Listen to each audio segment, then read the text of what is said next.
Shin Junseo felt like a useless D-rank blacksmith, the kind of person who was mocked whenever he introduced himself as a hunter. Deep down, he knew he would likely die as a worthless failure. Yet he couldn't help but dream of becoming stronger than anyone. Even as a support class, he believed his life could change, if he just had the power to prove himself. Finally, after much struggle, he was ready to step into the world as a player. On the day of his first dungeon raid, Shin rushed through the forest, anxious about being late. He met up with two other hunters, Kim Jimin, a C-rank hunter, and Lim Duan, who joked about Shin's tardiness. Before Lim could elaborate on his own experiences, Jimin interrupted, reminding him that he was often late himself. Shin apologized for his delay, and the three set off together. Lim lightened the mood by teasing that Shin wasn't too late after all. And Jimin added that they could simply walk the rest of the way since Hyunwoo and Do-yoon were already inside the dungeon. Shin couldn't shake his guilt. It had been 3 months since he joined the guild, and this was his first dungeon raid. To make matters worse, he was there as a support, which meant he had to prove his usefulness. When they finally met up with Hyunwoo and Do-yoon asked if this was Shin's first raid. Shin confirmed, explaining that he was there to provide support. Do-yoon advised him to be cautious, as supports lack the combat abilities of hunters. He emphasized the importance of maintaining the right distance, close enough to be protected, but far enough to avoid getting caught in the fight.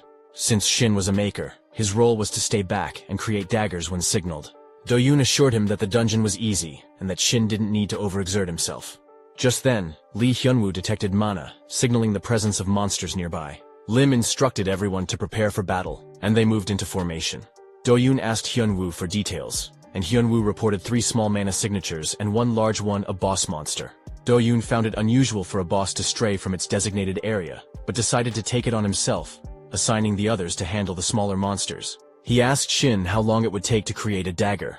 Shin estimated around 20 seconds, though the weapon would last less than a minute. Do-yoon nodded, satisfied, and instructed Shin to start crafting immediately. As 3 blue monsters and 1 purple boss charged toward them, Lim raised his shield and slammed it into the ground with immense force. Kim swiftly took out one of the monsters with a punch, but she soon noticed that the creatures were healing faster than expected. She warned the group to be cautious. Meanwhile, Lee launched a fireball, eliminating several monsters in 1 strike.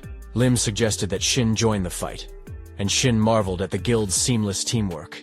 Do-yoon called out to Shin, asking about the dagger. Shin confirmed it was ready, and threw it to Do-yoon, who infused it with dark aura, and used it to decapitate the boss in a single decisive strike. After the battle, Lim checked if anyone was injured, and Kim assured him she was fine. Shin, however, felt inadequate compared to the others. He couldn't help but think he was merely a maker of temporary daggers, contributing little to the team. Do-yoon approached him, asking if he was okay. Shin admitted he didn't feel like much help, but Do-yoon reassured him, explaining that his skill required consuming weapons, which were expensive. Shin's ability to create daggers on demand was invaluable. Do-yoon praised Shin for his work and expressed excitement about future collaborations. Shin felt a surge of motivation, thanking Do-yoon and vowing to improve. As Lim suggested they collect the loot, the ground began to shake. Kim wondered if it was an earthquake, but Shin noticed a wall crumbling, revealing a hidden pathway. Lee confirmed the discovery, and Kim grew excited at the possibility of hidden treasure.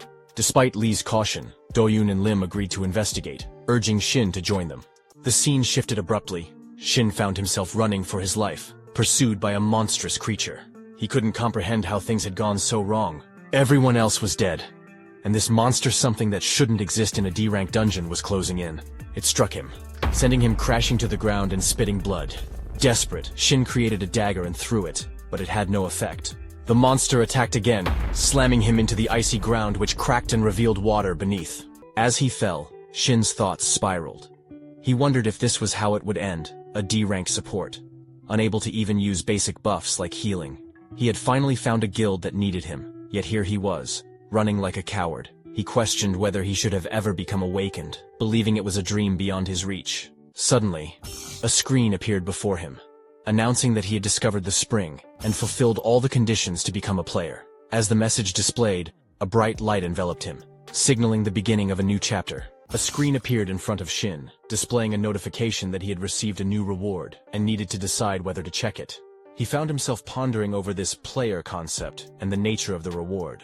For a moment his mouth hung open as he considered drinking some water, but he quickly snapped himself out of his daze. He thought to himself that he didn't fully understand what was happening, and honestly, he didn't care. Deciding to act, he selected yes. Suddenly, a massive dagger materialized, forming a set of stairs that allowed him to climb out of the ice and stand up to face the monster.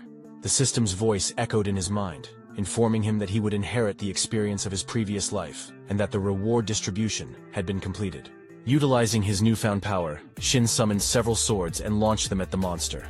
The swords struck their target, and the creature was swiftly defeated. Shin was left bewildered, wondering what had just transpired. He felt unfamiliar memories beginning to take root in his mind, but before he could fully process them, the monster lunged at him again. Reacting quickly, Shin conjured a giant shield just in time to block the attack. When the monster's punch slammed into the shield, Shin was shocked to find that he had taken no damage. Despite being a golem-type monster with incredible durability, the shield held at least temporarily. However, the monster's next strike shattered the shield, forcing Shin to step back. Drawing on the information from the emerging memories, he recalled that even though it was a golem-type monster, its weaknesses and the tactics to defeat it should still apply. The problem was that the monster didn't seem to have any obvious weak points, and it possessed a regeneration ability that made it even more formidable. Determined to gain the upper hand, Shin decided to use his skill, Grid World. The skill allowed him to materialize a grid within an equal distance radius, enabling anything created within it to move freely according to his will. It was recommended that he attack from multiple angles simultaneously. Shin unleashed the attack, sending the grid to strike the monster from all sides, breaking it into pieces, and finally killing it. Initially, Shin had thought of Grid World as merely an auxiliary skill, something to help him use his creations more efficiently. However, as the skill's proficiency grew, it became clear that it could also function as a powerful offensive ability on its own. A system window popped up, indicating that the monster had been defeated. Shin felt a mix of curiosity and confusion. Why couldn't he see the information about the dungeon monster? Suddenly, a purple aura gathered around him, and a magic ball appeared in his hand. The system notified him that he had activated the passive skill Magic Absorption, but Shin still had no idea what that meant. His thoughts wandered as he tried to make sense of the memories from his previous life. He could clearly recall a future where the world had fallen, filled with horrors too terrible to describe. Somehow, he had absorbed the experiences and knowledge from that future, but he realized it might not be the same future as the world he was currently in. Many things didn't add up, and the status screen in front of him was something he had never encountered in his previous life. It finally dawned on him that he had truly become a player. According to his memories, the term player referred to those few individuals who were chosen and had undergone an awakening. In his previous life, players didn't exist. In fact, 2 years from now, only a small number of awakeners would be selected to become players. A blue screen, visible only to those chosen, would appear, and a mysterious force called the System would shock all awakeners worldwide. It sounded almost like a joke, but it was enough to leave everyone in disbelief. The System wasn't the only thing granted to players. They also received unique rewards, strength, and skills that far surpassed what they had as awakeners. These rewards seemed to come out of nowhere, and once players began using them, their growth exploded compared to other awakeners. Thanks to the efforts of the guild leader, who was one of the first to become a player, the Dome Guild the guild Shin was part of had grown into a top-tier organization. While Shin hadn't played a direct role in that growth, it had been the catalyst for his development in his previous life. Standing confidently in a developing guild, he had once thought it was convenient when he first heard about it, but now he truly understood the advantage it had provided. He thought he could check the skills he would learn, and their proficiency in the system window, which was incredibly convenient. If his skill proficiency had carried over from his previous life, the skill he had used on the golem's corpse was something he hadn't possessed back then. He hadn't heard of any other players with a skill like that, so he wondered if it was unique to him. The skill gathered energy from contaminated mana, and he had a vague idea of how to use it, but he decided to think about it later. For now, he turned his attention to the other dead bodies, deciding that taking care of them was the priority. The scene shifted to the Hunter Association headquarters, where a woman asked a man if they had simply sent Shin home. The man was confused and asked what she meant. She explained that it was strange. A small guild had attacked an unconfirmed dungeon, resulting in an accident where 4 out of 5 members had died. The only survivor was a D-rank supporter. She said she would have understood if he had run away while the other hunters were fighting, but that wasn't the case. Shin had even taken care of the bodies and reported everything to the association. Since the gate had already disappeared, they couldn't confirm anything further. She then asked the man what he thought, mentioning that something felt off. The man questioned whether she really believed a D-rank supporter could kill a hunter. He patted her head with a file and told her to wake up, reminding her that this wasn't a civilian case. Even if something strange had happened, they couldn't figure out what had transpired in the dungeon. The woman mentioned that it was troubling, and the man agreed, noting that such incidents seemed to be happening more frequently these days. He explained that hunters who found a great dungeon and didn't report it were a problem. If they reported it to the association and it went to auction, all they would receive was some prize money. Instead, many chose to risk their lives by entering secretly, as it was almost impossible for a small guild to win a bid on a gate. He told her to call him if they needed additional investigation, and she agreed. As the man left, he glanced at the file, noting that the boy's name was highlighted. He couldn't shake the feeling that something was different about this case. The boy's behavior during the investigation hadn't been calm, which was understandable given his lack of dungeon experience, and the fact that he had just witnessed a tragic accident. However, despite some missing details, Shin had explained everything clearly.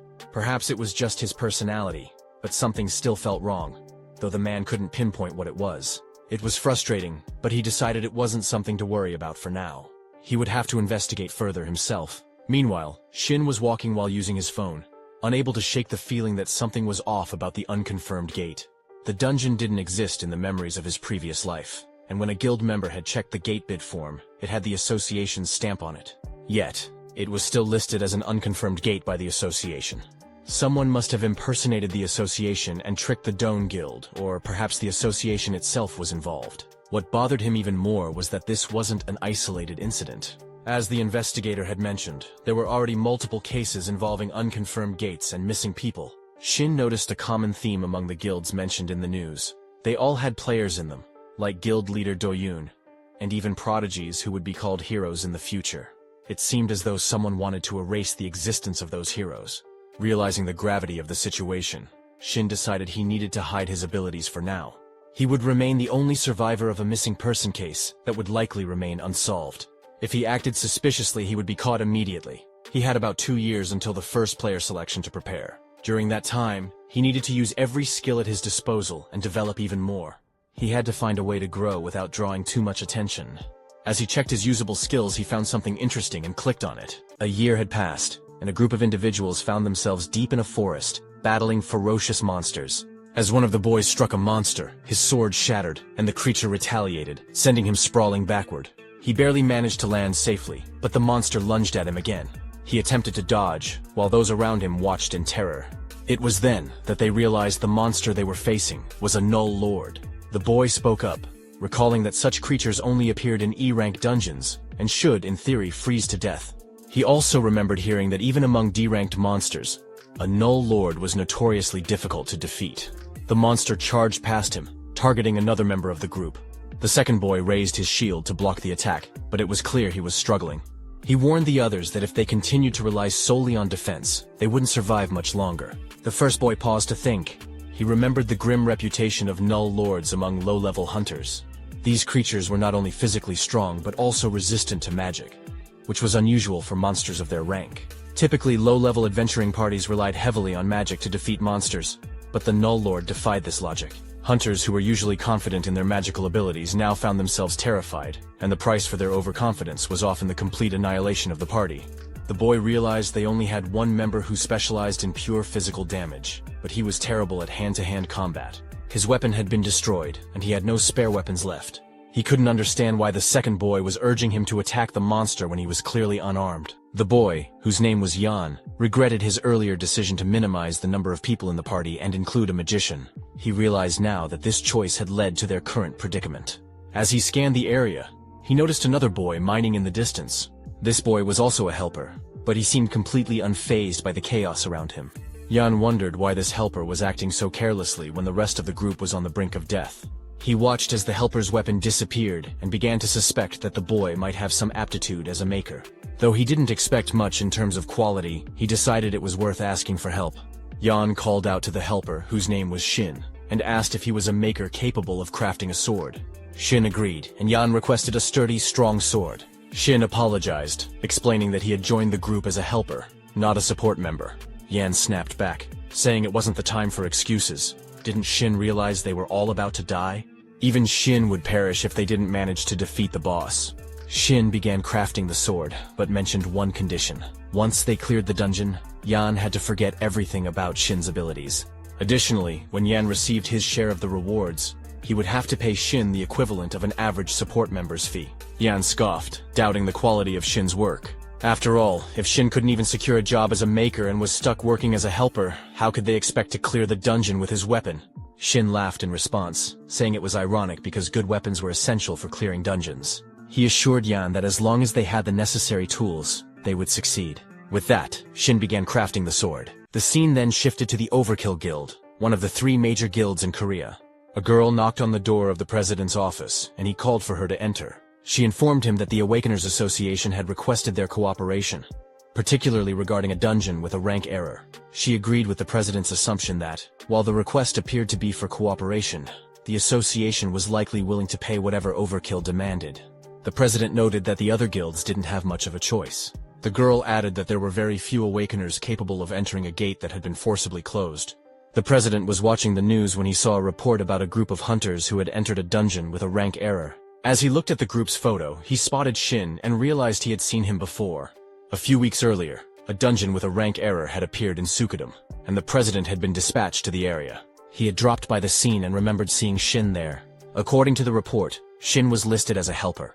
Rank error dungeons were still rare, and survivors of such dungeons could be counted on one hand. Shin had participated in 2 parties where everyone had survived not once but twice. The president couldn't dismiss this as a mere coincidence. The girl mentioned that rank error dungeons seemed to be appearing more frequently. Just a few days earlier, an E-rank dungeon had transformed into a B-rank one, resulting in the instant annihilation of the entire party. The president remarked that the Awakeners Association must be under immense pressure. The girl added that many people were criticizing the association, as it was their responsibility to estimate, analyze, and announce the rank of a dungeon. The president thought to himself that the association must be struggling. He suggested that those in their guild with the trespass skills should take on more commissions and monitor the situation closely. He then asked the girl about the task he had assigned her, finding a weapon maker of A rank or higher. She replied that she hadn't found one but had obtained a B rank weapon from a Japanese blacksmith. She asked if he wanted to test it. The president declined, explaining that any weapon below A rank would be destroyed as soon as he used his skills. He stood up and instructed her to continue searching, as he was reaching his limit of wasting weapons. Just then, someone entered the room and informed the president, Tahin, that something had happened. Tahin asked for details, and the man explained that he had checked the location of the dispatch request sent by the association. It turned out to be a D-ranked dungeon where some of their new recruits had entered as part of a free attack team. Tahin asked about the measured ranks after the entries, and the man revealed that the dungeon had been reanalyzed as a C rank or upper C rank. Tahin, looking serious, stated that he couldn't afford to lose his new recruits. It was an urgent situation, so he decided to go there himself. The scene shifted to the dungeon gate, where the media was reporting on the situation.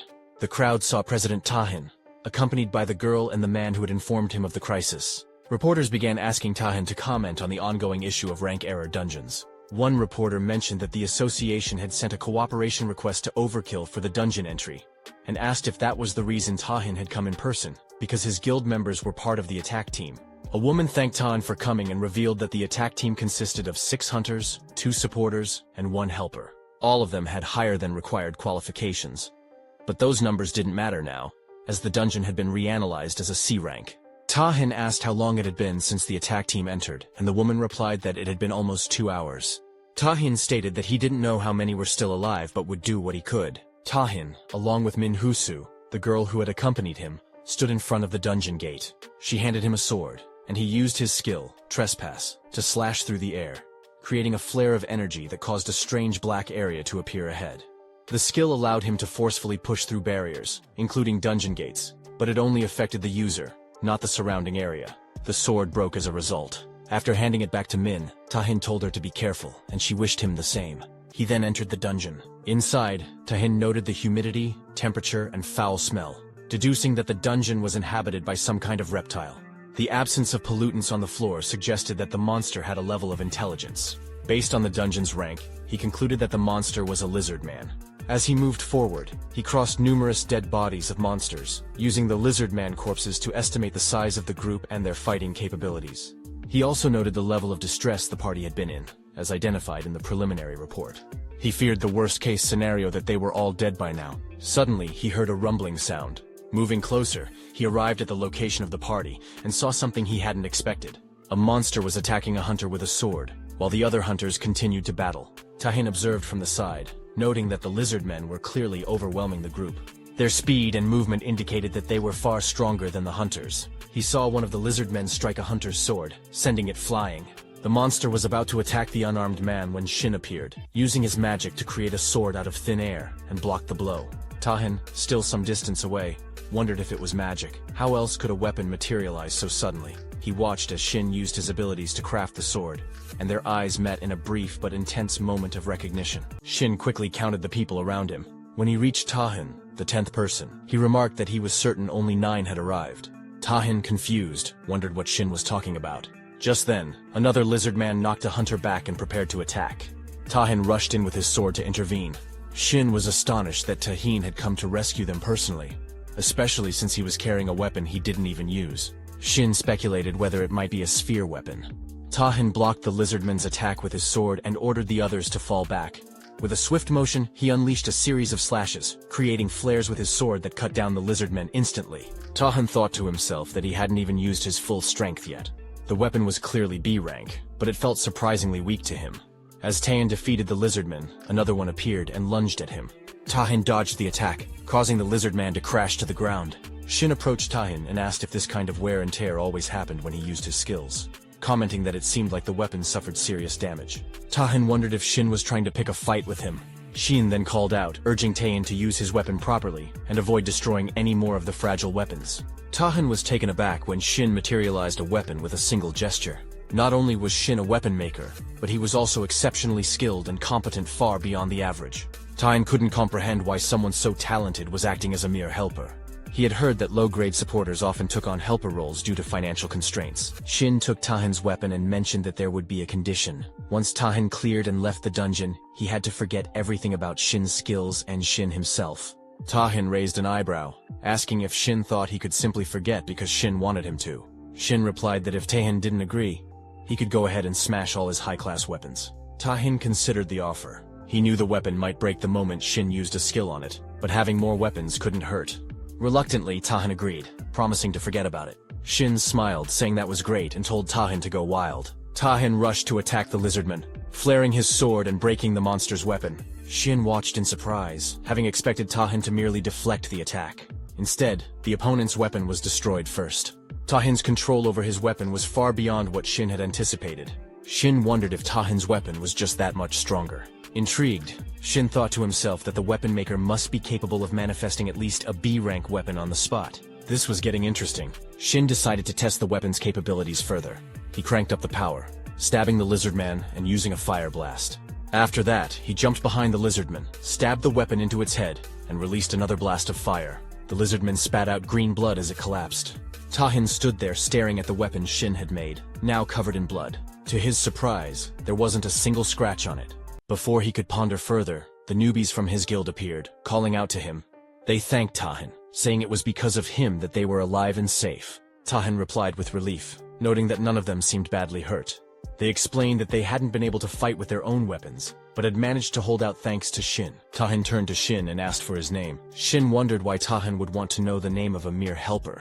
Tahin replied that they should at least know each other's names and introduced himself. Finally, Shin approached and introduced himself as well. He mentioned that he would leave the magic stones at the dungeon's entrance. The others agreed, but Tahin asked Shin to accompany him to the boss room. Shin hesitated, stating that he was just a helper. Tahin insisted, explaining that the dungeon had turned into an error dungeon, meaning no one could leave unless the boss was defeated, whether they were a helper or a supporter.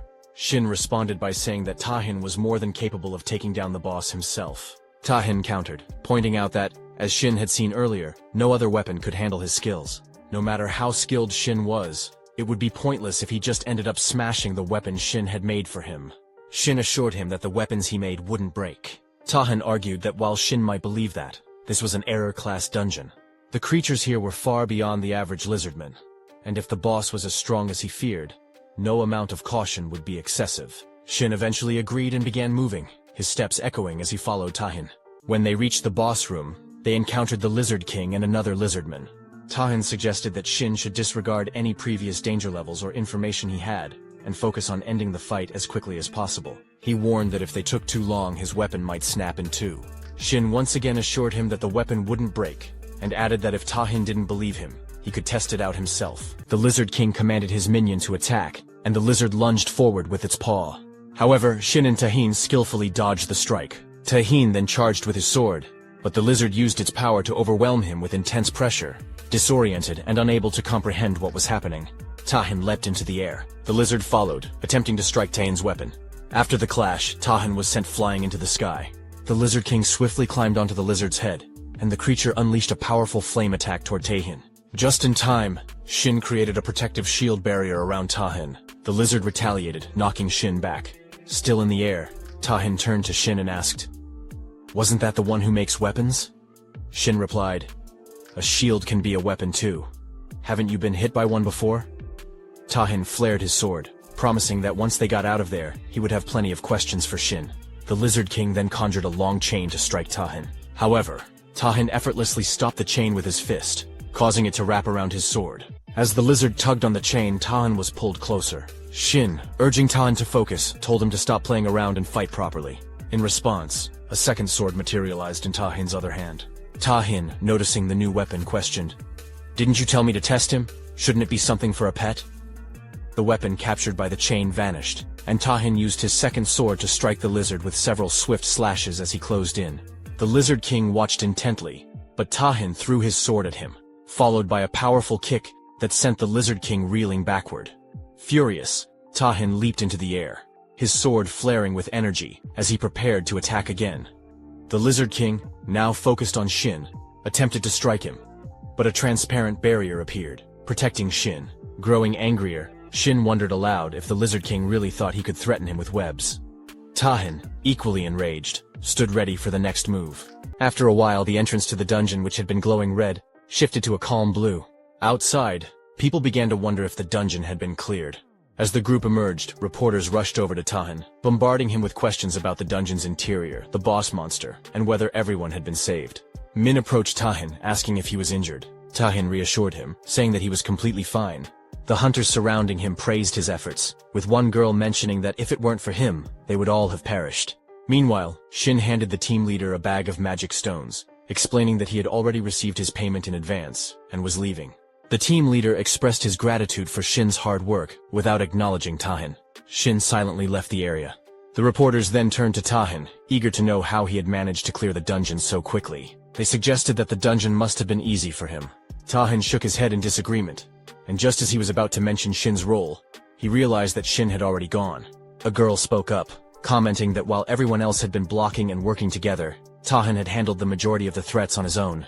She asked Tahin how everything had gone. A boy chimed in, expressing that all of their weapons had been destroyed, and that he had no idea how dangerous the situation had been.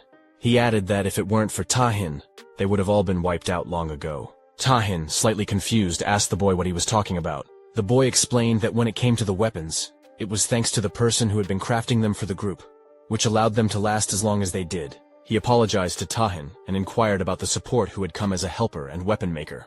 The boy seemed unsure about the weapon maker, acknowledging that the helper was indeed a support role, but wondering if that person had any special abilities. The girl replied that she wasn't sure about that. Tahin, still puzzled, asked the others if they hadn't all seen how the helper made the weapons.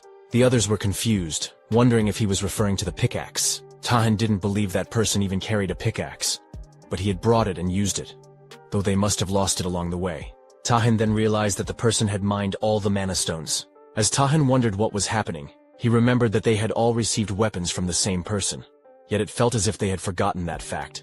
He recalled Shin giving him a sword and telling him to forget everything related to his abilities. Tahin then thought about the rental pay, and how the person had used a skill exclusive to an A rank or higher maker. Just then, a man called out to him, and Min noticed something was off. Tahin handed a container to the man, then turned and left to search for Shin, wondering where he had gone and if he had already left. Meanwhile, Shin had been hiding while Tahin searched for him. Min and the man approached, asking Tahin what was wrong. Tahin called out to Min, telling her that he needed her to find someone for him. As Tahin sat in his guild office, several men arrived with information about Shin's location. They reported that around 10 warriors that same day, Shin, accompanied by a 5-member team, had entered a D-rank dungeon near Sampo. Tahin nodded in agreement, mentioning that Sampo wasn't too far away. The men hesitated before asking him a question. One of them inquired why Tahin was so interested in a D-rank maker like Shin. Tahin pondered for a moment, wondering if that was how it appeared to her. He reflected on how, on the surface, It was easy to dismiss Shin based on his status and background, which clearly indicated he was a D rank. However, Tahin knew better. The rental pay skill alone disproved everything. The level of skill in that ability was beyond anything Tahin had ever seen before. It wasn't just an ordinary skill. It was something with the potential to bring about great fortune. Yet it seemed that Shin was using it only to conceal his true identity. A weapon maker with such talents could easily reach a level far higher than D rank. And Tahin was certain he would understand more when he finally met Shin again. At that moment, he would no longer feel the same doubt. Tahin would be able to use his full power without worrying about the weapon breaking. Over the years, Tahin had encountered countless blacksmiths who were considered great artisans. But none of their creations had ever met his expectations. He had tested the weapons of renowned blacksmiths, but every single one had eventually broken, unable to withstand his power. To make matters worse, the weapon-making abilities of most creators were limited to traditional forms of weapons. However, Shin's abilities were clearly something different. The weapons created by Shin far exceeded the limitations of ordinary abilities and weapon forms. It was as if those limitations simply didn't exist with Shin's abilities. Even the most difficult feats were possible things that Tahin hadn't been able to accomplish before, simply because he lacked the right weapon. Tahin considered the usual clearing time for a D-rank dungeon by a 5-member party. It typically took around 4 hours, and they had only 1 hour left. He then turned to Min and asked about his schedule for the day. She informed him that at 7 p.m., he had a meeting with the guildmaster, Kimu. Tahin decided to leave, instructing Min to cancel the meeting, as he needed to leave ahead of time. He wanted to avoid any chance of missing Shin. The scene shifted to the dungeon, where a boy in armor had just defeated a boss. He was in shock, realizing that the ribbon used by the helper was indeed made by Shin.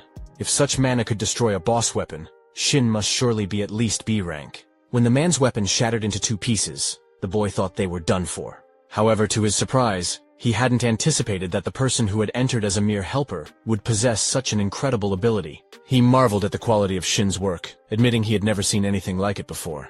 Grateful, he thanked Shin, acknowledging that if it weren't for his help, they would have failed. He suggested that they should recruit him. A girl nearby agreed, commenting that it was a shame Shin was still going around as just a helper.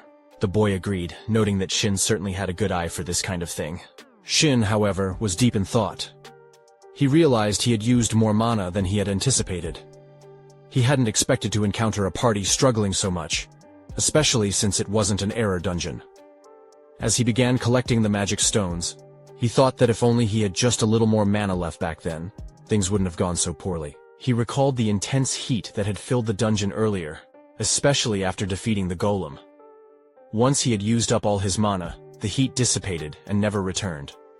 The mana he felt now was no more powerful than that of a typical D-rank awakener. Still, there was relief that he hadn't encountered any major problems while crafting the weapons. Shin also reflected on how his past life memories had helped him in ways he hadn't expected. The maker's basic skill, creating, was designed to aid in the creation of specific objects. It was a highly intuitive skill, where the quality of the item created was directly proportional to the mana used. However, there was still one unknown aspect. Another method that could enhance the performance of the skill, which Shin had yet to uncover. What he did know was that the deeper his understanding of the object he was crafting, the higher the quality of the creation. The most remarkable aspect of the ability was that as the quality of the item increased, the efficiency of the mana also improved. This meant that even when using the same amount of mana to create identical objects, the quality would vary meaningfully based on the creator's level of understanding. After his hidden ability was revealed, Shin found himself reflecting on the various training he had undergone. He remembered his horse training, the material research, the lessons he received from a hunter as a support, and his time spent in the workshop learning the intricacies of crafting. Despite all this, the excitement he felt was more intense than he had expected. He continued mining, thinking that while he didn't know exactly how much better his abilities would become, he knew that in comparison to the mana he was using, the quality was improving. However, it was clear that there were still limitations, both in crafting and in using the rental pay skill. The process was still clunky, and he struggled to use both abilities effectively at the same time. As he gathered the magic stones, he thought about how expensive mana-related equipment was. That was why, for the time being, he couldn't afford to purchase any of it. Just a few more mana points, he thought, knowing that mana-related items were among the few things that could be mass-produced. He made a mental note to order more potions. Although his earnings as a helper were modest, he was still struggling to get by. No one would accept a D-rank maker as a full-time support, so he didn't have many options. But at least the results of his efforts were promising, and for that, he was relieved. He opened his status window and saw that there was only a small amount left until he reached his mana absorption goal. About 20% remained. He realized that a few dungeon clears wouldn't be enough. A single mana clear only contributed just over 1% of the total mana, and the efficiency was far too low. The only remaining option, it seemed, was to enter an A-rank error dungeon to absorb a large amount of mana at once. Entering the ranker dungeon was the only method. Unlike other dungeons, it allowed for significantly more mana absorption, which was exactly what he had been seeking. The problem was that he couldn't predict the difficulty of the ranker dungeon before entering. It would have been tough without Tahin's presence, as the previous experience had proven. He concluded that there would likely be at least a C-rank boss, and so he needed to prepare accordingly. The only way to grow as a D-ranked awakener, for now, was to focus on the rewards gained from mana absorption. The team leader acknowledged their efforts and appreciated their work. As they were leaving, he mentioned they would meet again in the future. Shin felt satisfied that he had created lasting memories with them. Just then, Tahin caught up to him and asked if Shin remembered him. Shin realized his efforts hadn't had much impact, and, in response, asked Tahin if he would believe him if he said he didn't. Tahin responded by handing him a card. Shin inquired what kind of work Tahin wanted from him. Tahin explained that he had something important to discuss, which was why he was asking for a little of Shin's time.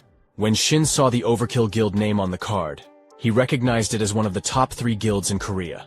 He knew he wasn't in a position to get involved with such a prestigious guild yet, so he needed to find a way to politely decline. Shin claimed he didn't have any time, mentioning a prior dinner appointment. However, as he tried to leave, Tahin placed a hand on his shoulder and insisted that Shin wouldn't regret the conversation. Tahin assured him it would be quick, and even offered to treat him to dinner. Shin retorted, noting that as the guildmaster, Tahin must have plenty of time. Unlike a low-ranked supporter like him, Tahin admitted this was true.